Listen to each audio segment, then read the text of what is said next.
नमस्कार। मैं भोलानाथ आज पुनः एक बार आप लोगों के समक्ष ऑनलाइन क्लास में उपस्थित हुआ हूँ। तो देखिए, आज फोर्थ सेमेस्टर के बच्चे देखेंगे, उनके लिए आज मैं एक नया टॉपिक लेकर आया हूँ, डेमोक्रेसी।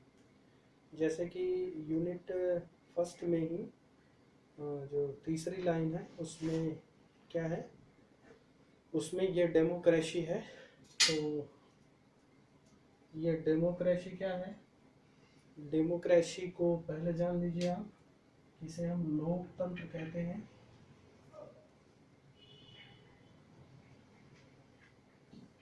लोकतंत्र कहते हैं। और लोकतंत्र मतलब सब जानते हैं कि जहाँ लोक मतलब लोगों का, तंत्र मतलब सिस्टम हो, जहाँ लोगों की सत्ता हो, उसे हम क्या कहते हैं? लोकतंत्र। लोक मतलब जन, इसी को हम जनतंत्र भी कहते हैं, इसी को हम प्रजातंत्र भी कहते हैं। जनतंत्र, प्रजातंत्र,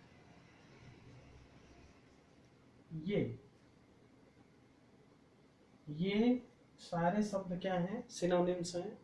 तो आप लोग इन शब्दों से पूर्व में परिचित होंगे, लेकिन आज पुनः मैं एक बार यहाँ, चूंकि अब आप लोगों को यहाँ इसके बारे में पढ़ना है, तो मैं आप लोगों को बता देता हूँ कि लोकतंत्र है क्या। लोकतंत्र में एक जॉन अब्राहम लिंकन की जो एक परिभाषा है, उन्होंने कहा था कि जनता का शासन जनता के लिए या जनता द्वारा। तो ये देखिए, वही क्या है? ये डेमोक्रेसी है, अर्थात ऐसी सत्ता जहाँ पे प्रजा का राज्य हो। अर्थात प्रजा क्या करती है या वहाँ के लोग क्या करते हैं? अपने प्रतिनिधि को अपने मताधिकार द्वारा चुन करके अपने प्रतिनिधि को भेजते हैं। तो ऐसी शासन व्यवस्था को क्या कहते हैं? लोकतंत्र। जहाँ अर्थात जहाँ का प्रतिनिधि लोगों के द्वारा, चुनाव द्वारा या लोगों के द्वारा चुन करके भेजा जाता है। कहाँ? पार्लियामेंट में। ऐसी शासन व्यवस्था क्या कहलाती है? लोकतंत्र या जनतंत्र या प्रजातंत्र। अब ये कॉन्सेप्ट आया कहाँ से, ये लोकतंत्र का या डेमोक्रेसी का? तो डेमोक्रेसी ये दो शब्दों से मिलकर बना है, डेमोस और क्रेटोस। ये डेमोस और क्रेटोस शब्द क्या है? लैटिन भाषा के शब्द हैं दोनों। और ये डेमोस का मतलब होता है पीपल। पीपल मतलब लोग। और ये है पावर। क्रेटोस मतलब पावर, पावर मतलब शक्ति। अर्थात जहां या जिस देश की सत्ता क्या हो, वहां के लोगों में निहित हो। जिस देश की सत्ता क्या हो, उस देश के लोगों में निहित हो, वहां क्या लागू होता है? लोकतंत्र। तो लोकतंत्र ये दो शब्दों से मिलकर बना, एक डेमोस और एक क्रेटोस या क्रेटेशिया। ये दो शब्द हैं लैटिन भाषा के। और इन दोनों का मतलब आप देखें, डेमोस का मतलब पीपल और क्रेटोस का मतलब पावर। अर्थात लोगों की शक्ति, लोगों में शक्ति, लोगों की शक्ति नहीं, लोगों में शक्ति। यहाँ लोगों में शक्ति होती है या पीपल्स में शक्ति होती है या जन में शक्ति होती है या प्रजा में शक्ति होती है कि वो अपने राजा को या अपने प्रतिनिधि को अपना मताधिकार देकर उसको चुनकर अपने पार्लियामेंट में भेजता है। तो ऐसी शासन व्यवस्था क्या कहलाती है? लोकतंत्र। अब देखिए, यहाँ बेसिक प्रिंसिपल्स कुछ है इसके। बेसिक प्रिंसिपल्स मतलब सिद्धांत हैं। तो वो क्या क्या है इसके सिद्धांत, देख लीजिए।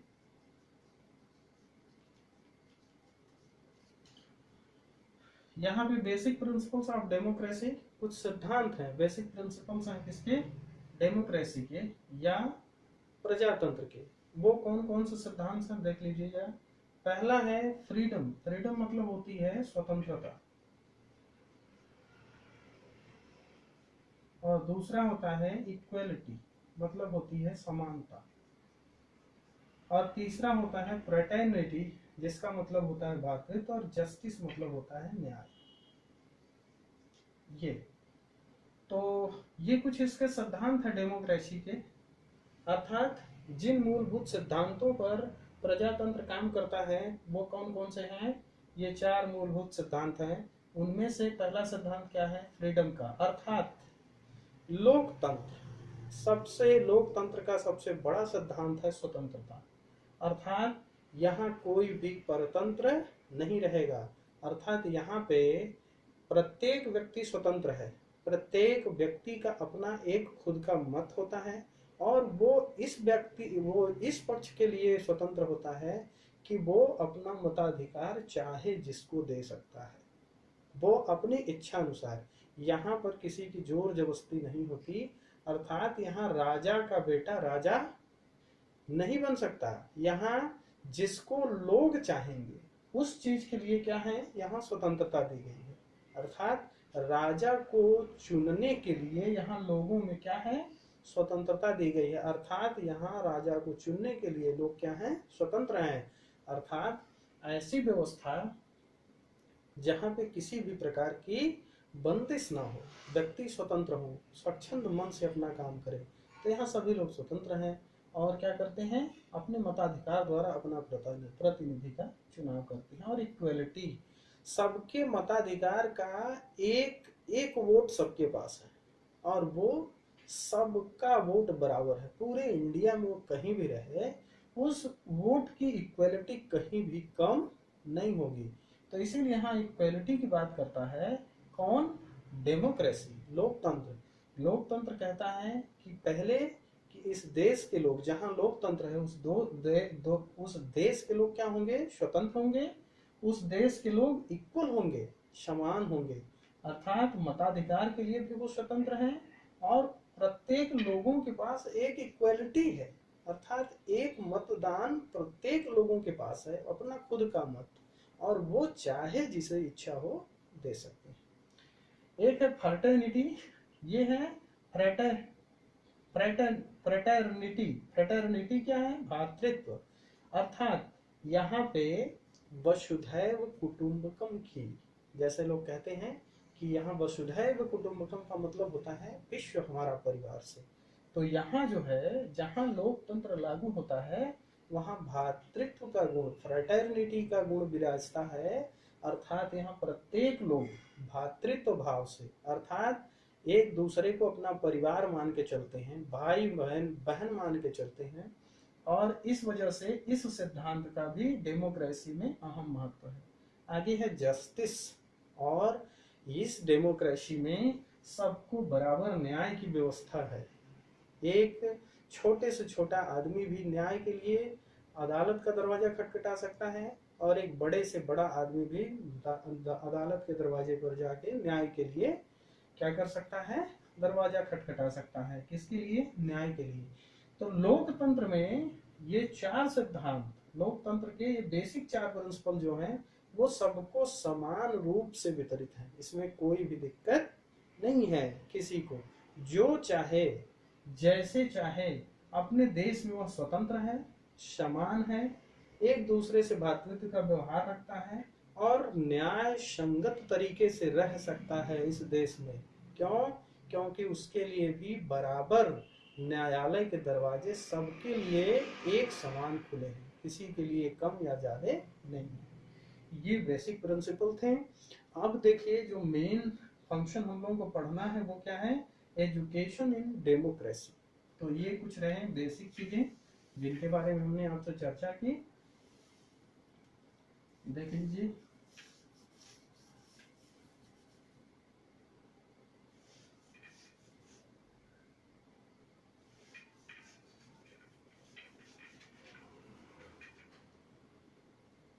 अब है एजुकेशन इन डेमोक्रेसी, बता देते हैं एजुकेशन इन डेमोक्रेसी।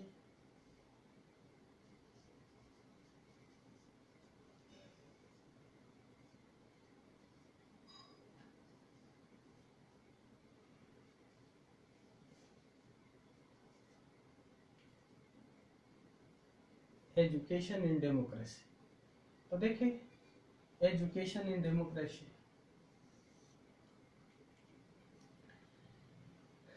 क्या है, लोकतंत्र में शिक्षा।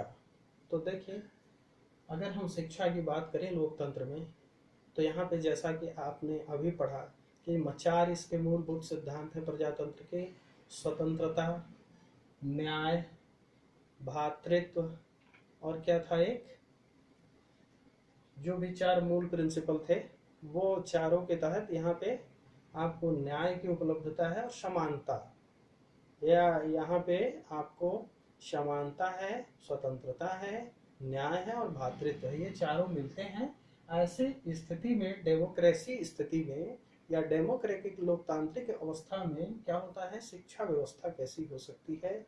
तो यहाँ आप शिक्षा व्यवस्था से पहले परिचित हैं। यहाँ शिक्षा का पूरा दारोमदार क्या होता है, लोकतंत्रात्मक सरकार का। तो लोकतंत्रात्मक सरकार अपने देशवासियों के लिए एक अच्छी शिक्षा व्यवस्था का व्यवस्था करती है। और यहाँ पे चूंकि देश की अर्थव्यवस्था अच्छी बनी रहे, वहाँ के लोग पढ़े लिखें, उन्नत करे देश, इस रिस्पॉन्सिबिलिटी के साथ देश की सरकार या लोकतंत्रात्मक सरकार ये चाहती है कि जो भी हमारे देश के नागरिक हों, पढ़े लिखे हों, सुशिक्षित हों, सुशिक्षित हों, तथा हमारा देश आगे उत्तरोत्तर बढ़े और हमारी अर्थव्यवस्था अच्छी बनी रहे। इस चीज का ध्यान देने के लिए सरकार क्या करती है, सरकार क्या करती है, शिक्षा की व्यवस्था करती है।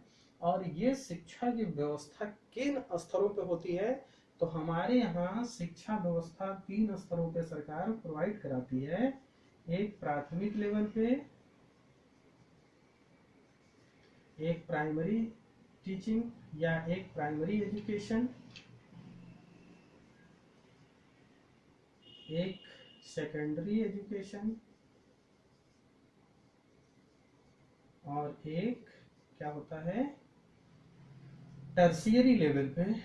तो टर्शियरी ये प्राइमरी, सेकेंडरी और ग्रेजुएशन और post graduation. Post graduation level पे ये 4 प्रकार की शिक्षा व्यवस्था का प्रावधान किया गया। तो जैसा कि आप जानते हैं कि जब हमारा देश 1947 से पहले आज़ाद नहीं था, तब स्थिति यहाँ पे कुछ और थी, क्योंकि हम लोगों का पूरा देश ही अंग्रेजों के हाथों में था। तो अंग्रेजों ने कई यहाँ पे शिक्षा पॉलिसियाँ चलाई, कई आयोग गठित हुए, उनमें शिक्षा की व्यवस्था की गई। लेकिन जैसा कि आपको पता है कि अंग्रेजों का मूल उद्देश्य हमारे देश को लूटना है, न कि यहाँ के लोगों को शिक्षित करना था।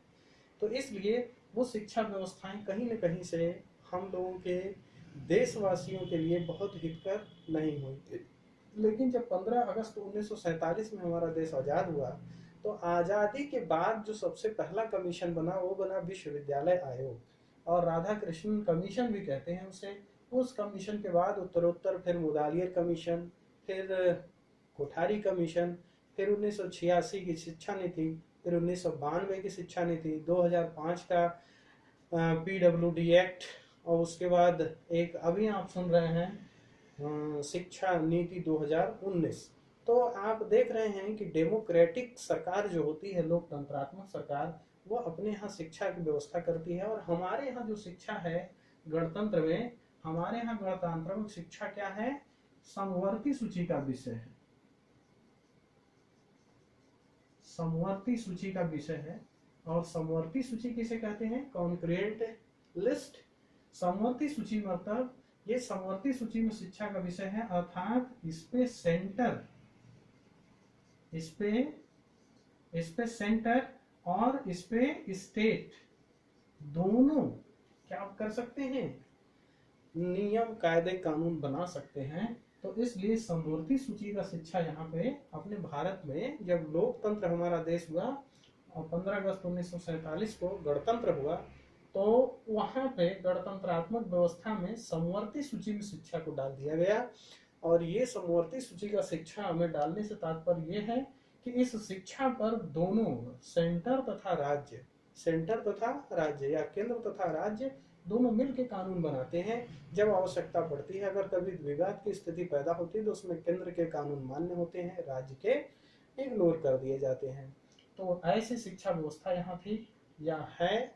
और जानते हैं प्राइमरी लेवल पर आप जान ही रहे हैं कि जिसको अभी प्राइमरी लेवल की शिक्षा को क्या किया गया है, 86वें संविधान संशोधन के अंतर्गत क्या क्या दिया गया है, इसको मूल अधिकार में बदल दिया गया है, जिसे हम 21 के ए में 21 ए अनुच्छेद 21 ए में रखा गया है। प्राइमरी एजुकेशन को कक्षा 6 से 14 वर्ष के बच्चों के लिए अनिवार्य एवं निःशुल्क शिक्षा को।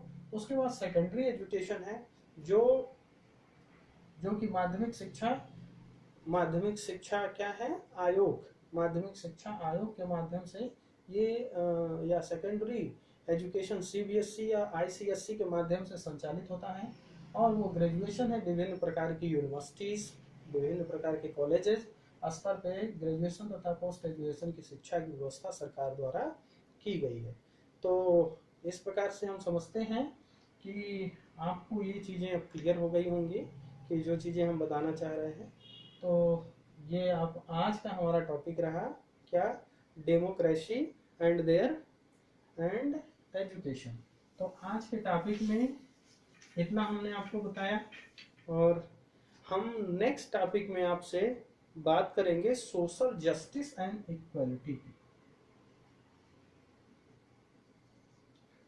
सोशल जस्टिस एंड इक्वालिटी की ये तो नेक्स्ट टॉपिक हमारा होगा सोशल जस्टिस एंड इक्वालिटी। अब जब हम नेक्स्ट टर्म पे आपसे मिलेंगे तब इस पे चर्चा होगी। धन्यवाद।